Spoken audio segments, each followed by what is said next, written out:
अस्सलाम वालेकुम student, hope you are fine. Student, हमारा लेसन नोट्स वीक 14 है और इसमें लेक्चर नंबर 27 और 28 इंशाल्लाह हम कवर करेंगे वीडियो क्लिप 1 के साथ। अच्छा स्टूडेंट, ऐसा है कि जो प्रीवियस हमारा लेक्चर नोट्स थे वीक 13 के, उसमें हमने नया एक चैप्टर फाइनेंशियल एसेट्स को जो है स्टार्ट लिया था। फाइनेंशियल एसेट्स को डिस्कस हमने किया था और हमने कुछ एसेट्स की बात की थी। अगर आप लोगों को if you can easily recall, I mean के cash, account receivable and marketable security, इन तीन एसेट्स को हमने कहा था we will consider as a financial asset. Reason is that के they are more liquid asset in accounting because they are easily convertible into cash. Cash बजाते खुद एक लिक्विड एसेट है और उसके साथ और कौन से एसेट हैं जो कि इजीली कन्वर्ट हो जाते हैं।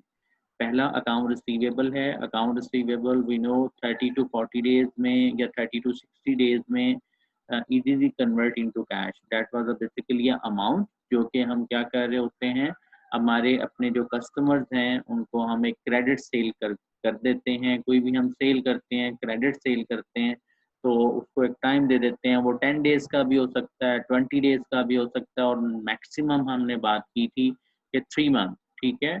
और ज़्यादा अगर प्रैक्टिकल अप्रोच की बात करें तो 1 to 2 मंथ में जो है easily it will be convert into cash. Okay.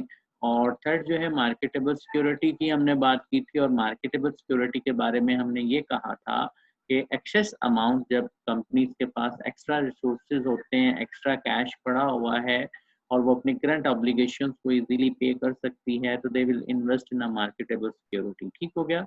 तो हमारे जो लर्निंग ऑब्जेक्ट्स हैं वो इसी से रिलेटेड हैं। आज के इस सेशन में हम जो शॉर्ट टर्म इन्वेस्टमेंट है, look on the first learning object. Describe how short-term investment are reported in a balance sheet.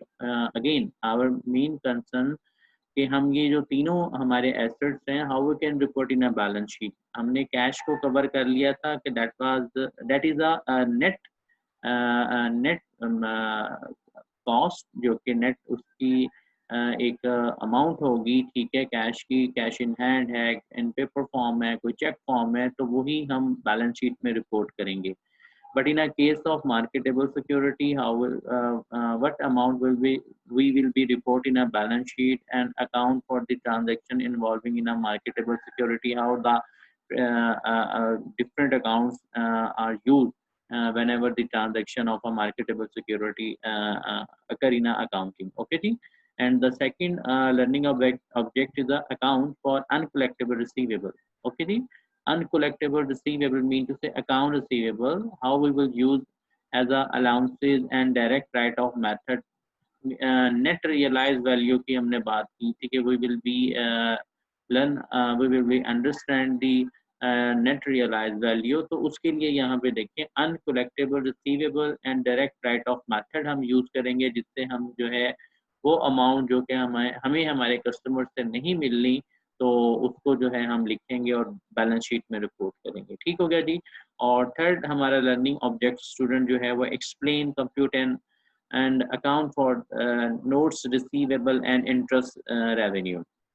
Note receivable भी एक अकाउंट रिसीवेबल हो सकता है या नोट रिसीवेबल हो सकता है। नोट रिसीवेबल की भी थोड़ी सी डिटेल यहाँ पे हम जो है प्रैक्टिकली जो है कौन सी ट्रांजैक्शन के साथ, आई मीन के कौन सी एंट्रीज हमें करनी पड़ती हैं अगर नोट रिसीवेबल हम रिसीव करें। कोई कंपनी हमें जिसने पैसे देने थे लेकिन वो हमें नोट दे देती है और हमसे 6 मंथ का, 3 या लेट्स सपोज 3 मंथ का ही जो है क्रेडिट ले लेती है, तो उसमें क्या इंटरेस्ट हम अप्लाई कर सकते हैं इन इन चीज़ों को, और उसकी जो एक एंट्रीज हैं मेन हमने उन चीज़ों को जो है लर्न करना है। ठीक हो गया जी। ये तीन हमारे लर्निंग ऑब्जेक्ट्स हैं क्लास अगेन। और टेक्स्ट बुक्स में जो आपका चैप्टर 7 ही है, तो आप उसको ओपन करें। जो आपकी टेक्स्ट बुक आपको दी गई है वहाँ से भी आप हेल्प ले सकते हैं। ठीक है जी। चलें, let's come on a point कि हम अपने फर्स्ट लर्निंग ऑब्जेक्ट से जो है स्टार्ट ले लेते हैं। चलें जी। नॉर्मली जैसे पहले मैंने बात की थी कि companies with a large amount of liquid resources often hold most of their resources in form of the marketable security. और बड़ी बड़ी जितनी भी कंपनीज हैं, आप माइक्रोसॉफ्ट की बात कर लें, ठीक है, आप वेस्टर्न सीमेंट्स की बात कर लें, इवन दो इन पाकिस्तान, नेस्ले की बात कर लें, इनके बिलियंस में अगर आप उनकी फाइनेंशियल स्टेटमेंट को देखें तो बिलियंस में इनके, ठीक है, तो बिलियंस में जो है ये इन्वेस्ट करते हैं मार्केटेबल सिक्योरिटी में, ठीक है। और रीज़न इज़ दैट कि अगर इनके पास कोई कैश है, कैश को इन बैंक में या कैश इन हैंड वो आपको फ़ायदा नहीं देता। नॉर्मल एक जो बिज़नेस सेंस है, हमें इन्वेस्ट करना पड़ता है, कहीं न कहीं इन्वेस्ट करें ताकि कुछ ना कुछ हम उससे अर्न कर सकें, ठीक है। तो बड़ी जितनी भी कंपनीज़ हैं, अगर उनके आप बैलेंस शीट्स को चेक करें तो आपको उनमें मार्केटेबल सिक्योरिटी का अकाउंट लाज़मी नज़र आएगा। तो मार्केटेबल सिक्योरिटी ऐसे स्टूडेंट जिनको अभी तक नहीं पता, मैंने पहले इसको थोड़ा-सा डिफाइन कर दिया था। मार्केटेबल जो सिक्योरिटी है student that consist on the primary investment in a bond, corporate bond and the capital stock of a publicly on corporation. Mean to say कि दूसरी कोई अच्छी बड़ी कंपनी, उसके आप शेयर परचेज कर लें, उसके जो स्टॉक है कैपिटल स्टॉक उसमें आप इन्वेस्टमेंट कर लें, या कॉर्पोरेट जो बॉन्ड है जो कि अलाउ होता है जस्ट पब्लिक ऑन कंपनीज को, या गवर्नमेंट कुछ जो गवर्नमेंट कंपनीज हैं वो सिर्फ जो है कॉर्पोरेट बॉन्ड इशू कर सकती हैं, ठीक है। तो marketable security are well that is traded. I mean, you can easily bought and sold on a daily basis. Reason is that कि well organized security exchange से इनको जो है manage किया जाता है. I mean, such as New York Exchange है, Tokyo Stock Exchange and Pakistan Karachi Stock Exchange है, और इवन के इस्लामाबाद और लाहौर भी अब हैं, ठीक है। तो वहाँ पे एक वेल ऑर्गेनाइज जो सिक्योरिटी मेथड्स हैं, ठीक है, एक सिस्टम है, उसके उसी उसके बिहाफ पे जो है ये सिक्योरिटी एक्सचेंज की अवेलेबिलिटी बनाई जाती है। अगर आज आपने शेयर कोई परचेज कर लिए, वेरी नेक्स्ट डे जो है आप उनको सेल भी कर सकते हैं। तो इसीलिए हम इनको कहते हैं मार्केटेबल सिक्योरिटी जो है, इट इज़ ऑल इसके जो करेक्टरिस्टिक्स हैं, बेसिक करेक्टरिस्टिक्स जो हैं इसके, वो उसी से रिलेट करें कि they are readily marketable security mean that they can be purchased or sold quickly and easily at quoted in the market price. I mean again, अगर आज आपने परचेज किए और you after a week you think कि हमें जी पैसे की ज़रूरत है, तो you can easily sell your these marketable security in a stock exchange. Okay जी, चलिए जी, शॉर्ट टर्म इन्वेस्टमेंट का नाम हम इसको दे रहे होते हैं मार्केटेबल सिक्योरिटी को। तो short term investment are invested in a bond और a stock again readily marketable security and now the classified as a current asset on the balance sheet, और इसको जो है हम बैलेंस शीट में as a current asset consider करते हैं। Due to their liquidity investment in a marketable security are listed immediately after the cash in the balance sheet and are most often classified as available for sale। ठीक हो गया जी। Normal इसको हम account receivable से भी ज़्यादा एक quick liquid asset consider करते हैं। रीज़न जैसे मैंने आपको पहले बताई कि आज अगर आप किसी कंपनी के शेयर परचेज करते हैं, आई मीन एट मॉर्निंग अगर आप परचेज करते हैं, इवन दो अगर आप शाम में उसको एट इवनिंग टाइम में जब तक एक ओपनिंग है स्टॉक एक्सचेंज की सेल करना चाह रहे हैं तो कर सकते हैं ना सेम डे। ओके जी, हाँ ऑब्वियसली बात है, प्राइस का जो डिफरेंस है वो you can gain and a loss, वो और चीज़ है। लेकिन ऐसा नहीं है कि आपने एक दफ़ा इसको परचेज कर लिया तो you need to be wait of 10 days whatever 1 month 2 month, ऐसा नहीं है, आप फ़ौरन ही उसको जो है सेल कर सकते हैं, ठीक है। तो इसी वजह से after cash in a balance sheet, immediately after cash हम इसको रिपोर्ट कर सकते हैं और करते हैं, ठीक हो गया जी। Accounting for marketable security student अब क्या है, अब उसकी तरफ हम आ जाते हैं। पहली बात ये है कि first thing we are going to purchase some marketable security. यहाँ पे एक एग्जांपल है, उसको थोड़ा सा हम कर लेते हैं।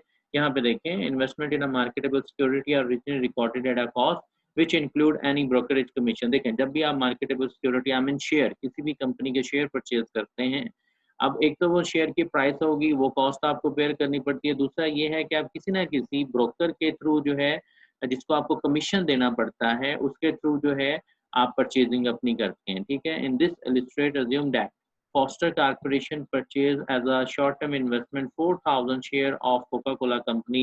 मुझे ज़रूरत नहीं है कि कोका कोला कंपनी के बारे में बताऊं, फॉस्टर कॉर्पोरेशन के बारे में बताऊं, ठीक है। ये दोनों ही कॉर्पोरेट लेवल की कंपनीज हैं, ठीक है। और फॉस्टर कॉर्पोरेशन ने जो है कोका कोला कंपनी के 4,000 शेयर परचेज किए, ठीक है। और दिसंबर 1 में किए। फॉस्टर पेड 48.98 पर शेयर। अब एक शेयर जब उसने परचेज किया दिसंबर 1 में, स्टूडेंट कितने का था? 48.98। ठीक हो गया। Plus the broker commission of $80। अच्छा, $80 उस पर जब ट्रांजेक्शन हुई, ठीक है, और जिस ब्रोकर से उन्होंने परचेजिंग की तो उसका जो कमीशन बना वो $80 था। ठीक है। Now the entry to be the record क्या होगा जी? देखिए, मार्केटेबल सिक्योरिटी हमने जैसे बात की, हमारा क्या है, वो एक एसेट है। क्या? करंट एसेट है। ठीक है, तो अब उसका जो नाम आपने देना है उसको क्या दे देंगे? मार्केटेबल सिक्योरिटी है। शॉर्ट टर्म इन्वेस्टमेंट का जो अकाउंट है वो आप जो यूज करेंगे, ठीक है, जो टाइटल ऑफ अकाउंट बनेगा वो क्या है? Marketable security. Marketable security. और फिर आप क्या कर रहे हो? जब परचेज कर रहे हो, ऑब्वियसली बात है कैश क्रेडिट होगा। ठीक है।